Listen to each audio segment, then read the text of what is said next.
Hello everyone, I am Saumya Pandey at UBS 2021 और इस video में हम डिस्कस करने जा रहे हैं कि जिन्होंने अभी अभी प्रीलिम्स दिया है 2023 का, उनको अब आगे क्या करना है।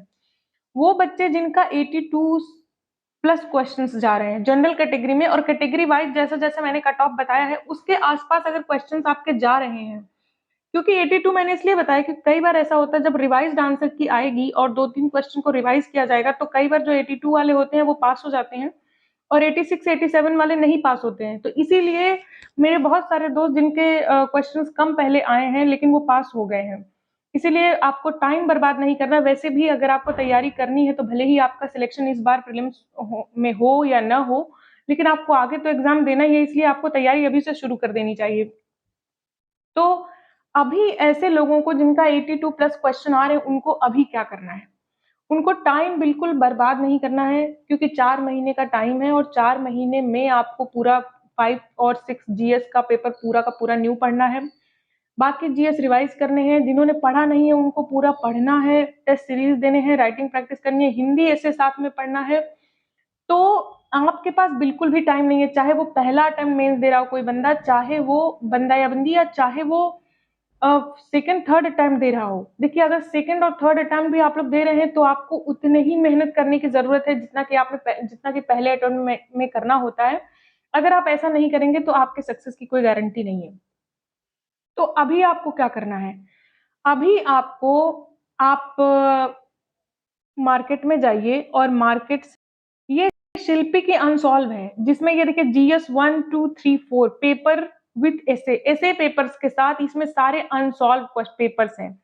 ये अनसॉल्व है, ये लेके आइए, और जीएस के सारे पेपर्स और ये शिल्पी का यूपी पीसीएस प्रारंभिक एवं मुख्य परीक्षा का जो नया पाठ्यक्रम आया है वो नया पाठ्यक्रम, ये दो आप लेके आइए। और सबसे पहले आप एक एक क्वेश्चन जो जीएस के पेपर 1 से लेके पेपर 4 तक, 2018 से लेके 2022 तक जितने क्वेश्चंस आए हैं, एक बार आप सिलेबस पढ़िए, फिर आप क्वेश्चन पढ़िए, फिर सिलेबस पढ़िए। मतलब 5-6 बार इस बीच अगले 3-4 दिनों में आप 5 से 6 बार सिलेबस पढ़ जाइए, और कम से कम एक एक पेपर को कम से कम 2-2 3-3 बार आप पढ़ जाइए। इससे जब आप ऐसा करेंगे तो इससे आपको ये पता चलेगा कि किस टॉपिक से क्वेश्चंस आ रहे हैं और सिलेबस से किस प्रकार के क्वेश्चंस बन सकते हैं।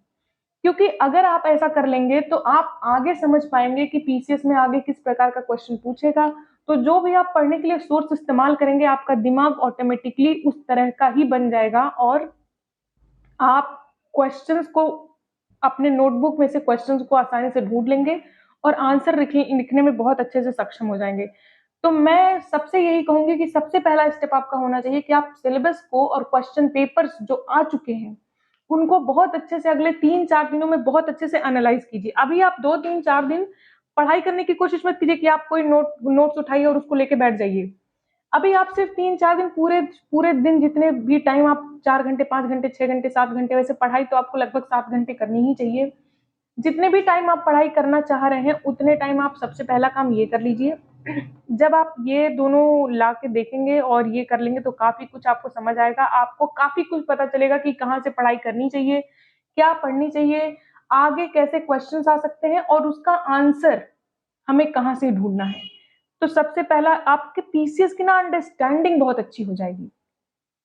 और जब आप ये काम कर रहे हैं तो इसमें चूंकि एसए के पेपर्स भी हैं, आप एसए के पेपर्स को भी देखिए, और एसए के पेपर्स को देखते टाइम सिलेबस जब आप देख रहे हैं तो ये सोचिए कि पर्टिकुलर एसए जीएस के सिलेबस में कहाँ फिट हो सकता है। अगर आप ऐसा पढ़ाई करेंगे तो आपको एसए को अलग से पढ़ाई करने की जरूरत ही नहीं पड़ेगी, आप जीएस को पढ़ते टाइम ही एसए को टैकल कर लेंगे। क्योंकि देखिए, जब भी सोशल इश्यूज पे कोई क्वेश्चन आता है, कोई जस्टिस पे क्वेश्चन आता है, इलेक्टोरल रिफॉर्म पे आता है, इकोनॉमी पे आता है, एनवायरनमेंट पे आता है, साइंस पे आता है, किसी भी स्कीम पे आता है, ये सारी चीजें आपके जीएस में है जो आपको जीएस में पढ़नी ही पढ़नी है। बस आपको ऐसे लिखने के लिए थोड़ा सा इलेबोरेट करना पड़ता है, इलेबोरेटली उसको पढ़ना पड़ता है, और थोड़ा सा लिखने का तरीका चेंज करना पड़ता है। बाकी जो मटेरियल हम यूज करते हैं ऐसे में वो आपके जीएस से मिल जाते हैं। तो जब आप चारों जीएस के पेपर्स और ऐसे के पेपर्स एनालाइज सिलेबस के साथ एनालाइज करेंगे तो आपको काफी कुछ पता चलेगा, और आपका जो जो काम आप 2 महीने में 4 महीने में करेंगे वो आप 2 महीने में कर लेंगे, अगर आपको स्मार्ट स्ट्रैटेजी पता होगी, अगर आपको ये पता होगा कि हमको क्या पढ़ना है और सिर्फ क्या पढ़ना है।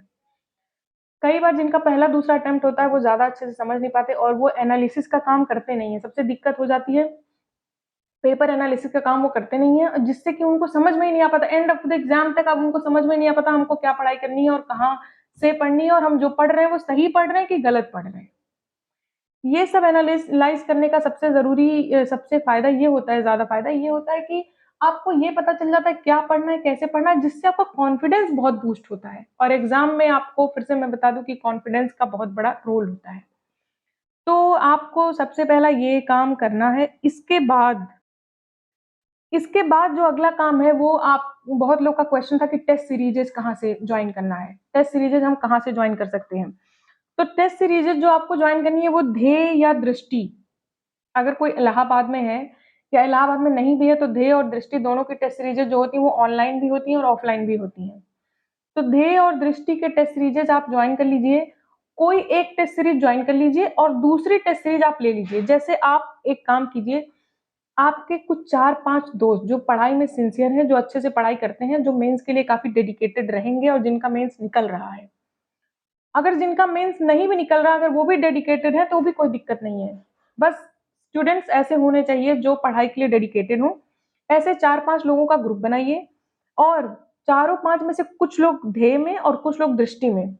और अगर उसमें से कोई है जो दूसरे किसी कोचिंग में भी टेस्ट सीरीज़ जॉइन करना चाहता है, जैसे जीएस वर्ड भी ठीक-ठाक टेस्ट सीरीज़ करवाता है, तो मैं कहूँगी 3 जगह आप टेस्ट सीरीज़ जॉइन कर लीजिए और एक जगह का आप जाके लिखिए और बाकी दोनों जो पेपर्स हैं ना, उनको आप घर पे सॉल्व कीजिए, घर पे लिखिए। और जब लिखिए और फिर शाम को आप लोग क्या कीजिए, शाम, दिन जभी भी आपको नेक्स्ट डे जब टाइम मिलता है तो आप चारों पाँचों जो फ्रेंड्स हैं, वो एक साथ मिल करके एक-एक क्वेश्चन के अलग-अलग पॉइंट्स पे डिस्कशन कीजिए। पता है डिस्कशन से कितना कुछ क्लियर होता है और डिस्कशन से बहुत कुछ याद आता है। डिस्कशन से आप अगर टॉपिक्स पे डिस्कशन करते रहेंगे ना, तो एग्ज़ाम में आपको पॉइंट्स बहुत आसानी से याद हो जाएँगे। मैं इतने एग्ज़ाम्स क्यों लिख पाई और मैंने इतने इंटरव्यू कंटिन्यूअसली क्यों दिए? उसका सिर्फ़ एक रीज़न है कि मैं अपने पहले एग्ज़ाम से ही, मैं और मेरी सिस्टर हम साथ रहते थे और भैया, एक नवल भैया हैं जिनके बारे में मैंने अपने बहुत पहले के वीडियो में डिस्कस किया था, उनके साथ मैंने एक वीडियो बनाया है। तो मैं, नवल भैया, मेरी सिस्टर और 1-2 और लोग थे जो हम लोग टेस्ट सीरीज़ भी लिखते थे और जब टेस्ट सीरीज़ लिख के आते थे तो अगर कोई क्वेश्चन नहीं समझ आता तो आपस में डिस्कस करते थे और किसी एक कोचिंग की टेस्ट सीरीज़ हम लोग लिखते थे तो बाकी, जैसे हम लोग ध्येय की लिखते थे तो दृष्टि की टेस्ट सीरीज़ हुई या जीएस वर्ड की टेस्ट सीरीज़ हुई, इनके क्वेश्चन्स को हम लोग, सारे क्वेश्चन को वन बाय वन पढ़ते थे और हम लोग ऐसे, कोई क्वेश्चन हमने पढ़ा तो ये हुआ कि ये क्वेश्चन का आंसर तो हम लोग लिख लेंगे। अच्छा, कौन-कौन से पॉइंट्स हो सकते हैं? पॉइंट 1, पॉइंट 2, पॉइंट 3, पॉइंट 4, ऐसे हमने पॉइंट सारे बोल दिए। नेक्स्ट क्वेश्चन, अच्छा ये इसका आंसर कैसे होगा? तो अगर किसी को आंसर बहुत आसानी से आ रहा है तो ठीक है, नहीं आ रहा है तो उसके आंसर हम लोग उसी टाइम ढूँढते थे और फिर उसके नोट्स छोटे से बना लेते थे। एकदम शॉर्ट पॉइंट्स में। इससे क्या होता है ना, ये इससे कंसंट्रेशन बहुत ज़्यादा बढ़ता है, एफिशिएंसी बहुत ज़्यादा बढ़ती है और आपका एग्ज़ाम में ना याद बहुत जल्दी आता है।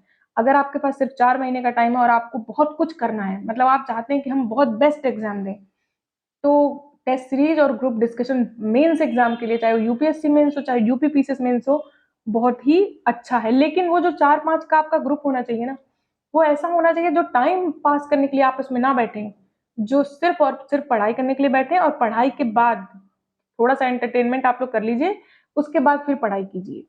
बस इस तरह पढ़ाई करनी है। तो ये आपका मुझे तो, मैंने ध्येय और दृष्टि के टेस्ट सीरीज़ेज़ ज़्यादा अच्छे से देखे हैं, तो मुझे दोनों ज़्यादा अच्छे लगते हैं मेंस के लिए। जीएस वर्ड भी लोगों ने कहा है कि अच्छी है, तो जीएस वर्ड भी, इन तीनों में से आप कोई एक जॉइन कर लीजिए और बाकी दोस्तों से जॉइन करवा लीजिए और सॉल्व आप तीनों ही देख लीजिए। अपनी आँखों से तीनों के प्रश्न आपके जब गुज़र जाएँगे तो वो, उससे बाहर कोई एग्ज़ाम में क्वेश्चन आता ही नहीं है। उसी के मोर और लेस उसी के अराउंड क्वेश्चन्स आते हैं। और इसके अलावा मैंने कहा है कि प्रीवियस ईयर क्वेश्चंस 2018 से लेके 2022 के जीएस के जो प्रीवियस ईयर क्वेश्चन पेपर्स हैं, उनको तो लिखना आपको कतई नहीं भूलना है। उनके मॉडल आंसर्स जो हैं, अगर आप चाहेंगे तो उनके मॉडल आंसर्स जो घटना चक्र मेंस का एक सीरीज़ निकालता है, 1 महीने बाद से हमको लगता है निकलना शुरू हो जाएगा। घटना चक्र मेंस की जो सीरीज़ निकालता है ना, उस सीरीज़ में बट हर पेपर के जो प्रीवियस ईयर क्वेश्चंस आए हुए हैं ना, वो हर पेपर में रहते हैं। जैसे उसका एनवायरनमेंट का जो सीरीज़ होगा तो एनवायरनमेंट वाले में एनवायरनमेंट के सारे क्वेश्चंस होंगे, इकोनॉमिक्स में इकोनॉमिक्स के सारे क्वेश्चंस होंगे, हिस्ट्री में हिस्ट्री के सारे आए हुए क्वेश्चंस होंगे, ज्योग्राफी में ज्योग्राफी के सारे आए हुए क्वेश्चंस होंगे, और वो उनका जो आंसर रहता है वो काफी अच्छा भी रहता है, पिक्टोरियल रिप्रेजेंटेशन भी काफी अच्छा रहता है, डायग्राम्स भी वो बनाते हैं, तो उनका जो आंसर है ना वो आप ले सकते हैं और वहां से काफी कुछ मेंस में आपको हेल्प मिल सकती है। मेंस के मटेरियल्स के बारे में हम क्वेश्चंस और मेंस के मटेरियल्स के बारे में बुक और कैसे मेंस की पढ़ाई करनी है, शुरू कैसे करनी है, वो हम कल परसों एक वीडियो बनाएंगे जिसमें हम आपको बताएंगे। अभी आज आपको अभी अगले 3-4 दिन क्या करना है, इसके लिए मैंने ये वीडियो बनाया था। और मैं जब बार-बार ये कहती हूँ कि मैंने 16 से लेके 22 तक लगातार इंटरव्यूज़ दिए हैं और मैंने 3-4 पोस्ट भी ली हैं पीसीएस में। तो मैं ऐसे ही नहीं कहती हूँ, बहुत लोगों ने इस पे सवाल उठाया कि पता नहीं मैम ने दिया है कि नहीं दिया है। इसके लिए आज मैं आपके लिए प्रूफ लेके आई हूँ।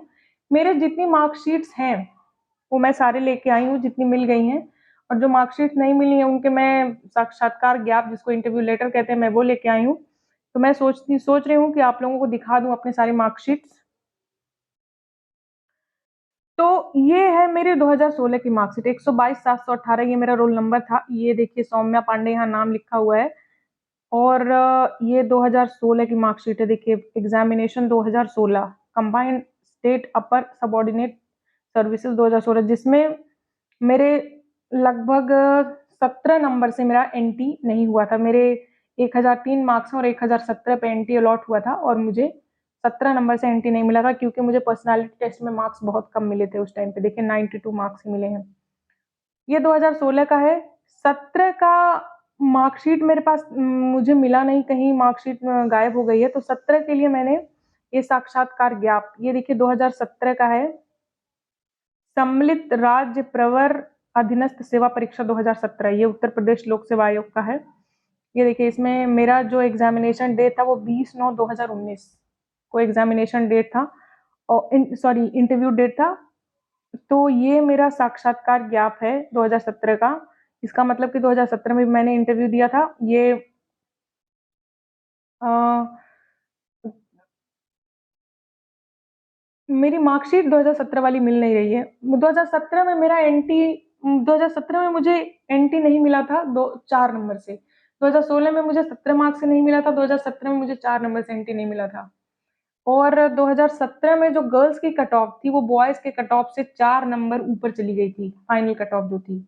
लोगों का ये कहना होता है कि गर्ल्स की कट ऑफ जो होती है वो बॉयज के कट ऑफ से नीचे जाती है, लेकिन 2016 तक थोड़ा डिफरेंस रहता था कट ऑफ में, लेकिन 2017 से गर्ल्स और बॉयज की कट ऑफ जो है एकदम बराबर हो गई है हर कैटेगरी में। एक डीएसपी को छोड़कर, डीएसपी में थोड़ा 2-4 नंबर का डिफरेंस आ जाता है कभी कभी, नहीं तो किसी भी पोस्ट पे गर्ल्स और बॉयज की अपनी अपनी कैटेगरी में, मैं बोल रही हूँ, जैसे जनरल की जनरल कैटेगरी में, ईडब्ल्यूएस की ईडब्ल्यूएस कैटेगरी में, ओबीसी की ओबीसी कैटेगरी में, और एससी की एससी कैटेगरी में, एसटी की एसटी कैटेगरी में, अपनी अपनी कैटेगरी में गर्ल्स और बॉयज की कट ऑफ बराबर रहती है।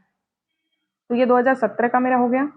2018 का मेरा नहीं मिला और उसका मैंने ढूंढा भी नहीं, क्योंकि 2018 बैच की मैं सीटीओ हूँ। एज ए सीटीओ मैं अभी इलाहाबाद में काम कर रही हूँ। मेरा ऑफिस इंदिरा भवन में है, सेक्टर 2 की मैं इंचार्ज हूँ। तो मैं 2018 बैच की सीटीओ हूँ। 2019, ये देखिए 2019 का जो मेरा मार्कशीट है वो ये है, देखिए कंबाइंड स्टेट अपर सबऑर्डिनेट सर्विसेज 2019।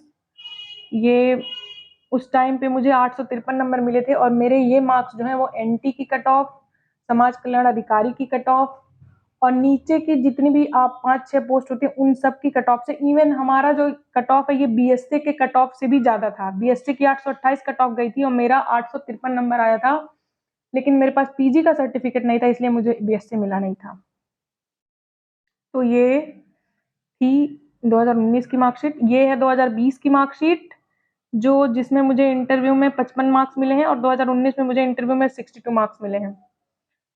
इसमें भी मेरा जो कट ऑफ था वो 851 नंबर। ये भी कई सारी पोस्ट मुझे मिल सकती थी, लेकिन मैं चूंकि ऑलरेडी 18 में मैं सीटीओ बन चुकी थी, तो मैं नीचे की पोस्ट ना मैंने 19 में भरा ना मैंने 20 में भरा, इसलिए मुझे कोई सर्विस मिली नहीं, नहीं तो मुझे सर्विस अच्छी खासी मुझे मिल सकती थी।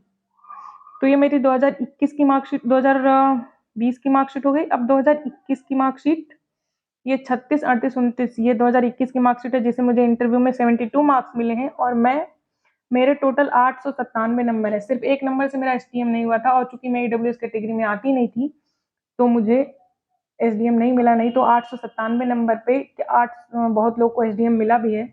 रवीश गुप्ता जी हैं जो हिंदी मीडियम के टॉपर हैं एसडीएम के, उनके भी मार्क्स मेरे ही मार्क्स के बराबर हैं, लेकिन उनको एसडीएम अलॉट हुआ है क्योंकि वो ईडब्ल्यूएस कैटेगरी में आते थे और मुझे एआरटीओ मिल गया है क्योंकि मैं ईडब्ल्यूएस में आती नहीं थी और ईडब्ल्यूएस की कट ऑफ जो एसडीएम की गई थी वो 898 गई थी और मेरे 897 मार्क्स थे।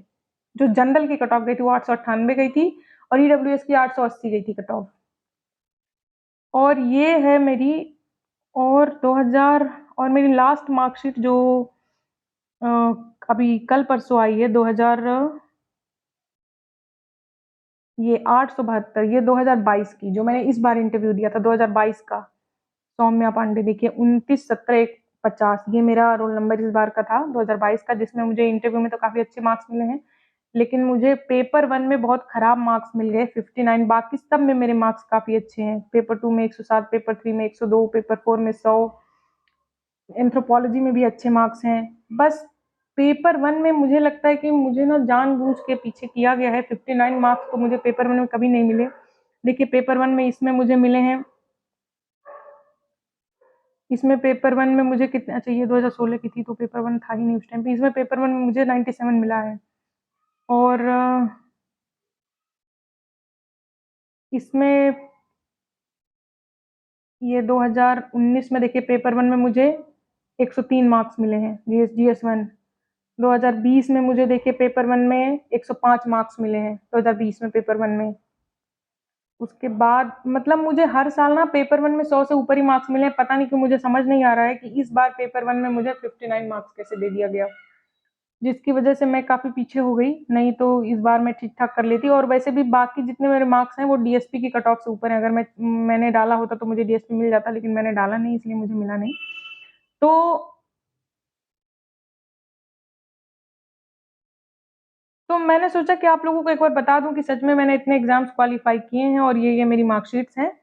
और ये मैंने मार्कशीट अपने टेलीग्राम चैनल पे भी डाला है, आप वहां से भी चाहें तो देख सकते हैं। तो आप लोगों को मैंने मेंस की तैयारी का तरीका बता दिया। अभी अभी आपको क्या करना है, मेंस के लिए बुक लिस्ट और मेंस की टाइम टेबल के साथ अलग अलग सब्जेक्ट की तैयारी कैसे करनी है, इस पे मैं वीडियो 1-2 दिन में थोड़ा सा रिसर्च करके थोड़ा सा और अच्छे से इसको अच्छे से 2-3 अपने दोस्तों से पूछ करके मैं एक अच्छा वीडियो इस पे बनाऊंगी। सिर्फ मेरा ही व्यू उसमें नहीं रहेगा, मेरे जो 3-4 एसडीएम फ्रेंड्स हैं और अलग अलग पोस्ट पे जो फ्रेंड्स हैं सबसे पूछ के मैं एक अच्छा वीडियो आप लोग को देना चाहती हूँ। मैं सोच रही हूँ कि आप लोग के पास अच्छा कंटेंट हो ताकि आप लोग अच्छे से उसको पढ़ाई करें और आप लोग का सिलेक्शन अच्छा हो, इसलिए मैं वीडियो में थोड़ा टाइम ले रही हूँ। तो आज के लिए थैंक यू वेरी मच।